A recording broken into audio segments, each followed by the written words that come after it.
செங்கல்பட்டு மாவட்டம் சிட்லப்பாக்கம் ஏரியில் உள்ள ஆகாய தாமரைகளை அகற்றும் பணியினை அதிமுக எம்ஜிஆர் இளைஞர் அணியினர் மேற்கொண்டனர்.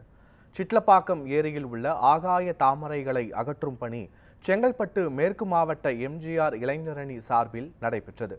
மாவட்ட செயலாளர் புருஷோத்தமன் தலைமையில் நடைபெற்ற பணிகளை அதிமுக மாவட்ட செயலாளர் சிட்லப்பாக்கம் ராஜேந்திரன் தொடங்கி வைத்தார். இதனைத் தொடர்ந்து அதிமுக நிர்வாகிகள் பரிசல்கள் மூலம் ஆகாய தாமரைகளை அகற்றும் பணியில் ஈடுபட்டனர். 3 நாட்களாக இந்த பணிகள் நடைபெற்று வரும் நிலையில் ஒரு வாரத்தில் ஏரியை முழுமையாக சுத்தம் செய்ய திட்டமிட்டிருப்பதாக அதிமுக நிர்வாகிகள் தெரிவித்தனர். 2019ஆம் ஆண்டு முறையாக பணிகள் துவக்கப்பட்டது.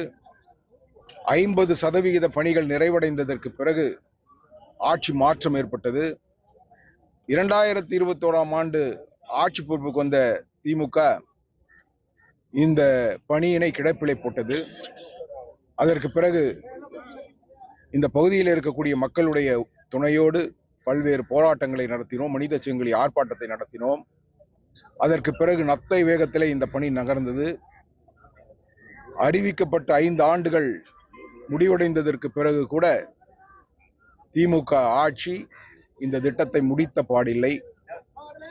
சரியாக பராமரிக்கப்படாத ஏரியை நாங்கள் கடந்த 1 ஆண்டு காலமாக நீர்வளத்துறையினரிடம் பொதுப்பணித்துறையினரிடம் எத்தனையோ தடவை முறையிட்டும் இந்த ஏரி பராமரிக்கப்படாமல் ஆகாய தாமரையால் இன்றைக்கு இந்த ஏரி மாசுபட்டு கிடக்கிறது. கழிவு நீர் உள்புகுவதற்கு அதனை தடுப்பதற்கு எந்த காரியத்தையும் இந்த ஆட்சியாளர்கள் செய்யவில்லை. எனவே அனைத்து இந்திய அண்ணா திராவிட முன்னேற்ற கழகத்தின் மாவட்ட இளைஞரணி செயலாளர் அருமை தம்பி புருஷோத்தமன் அவருடைய தலைமையிலே இன்றைக்கு கழக தோழர்கள் சுமார் 200 பேரோடு இந்த பணியினை இன்றைக்கு நாங்கள் துவக்கி இருக்கிறோம்.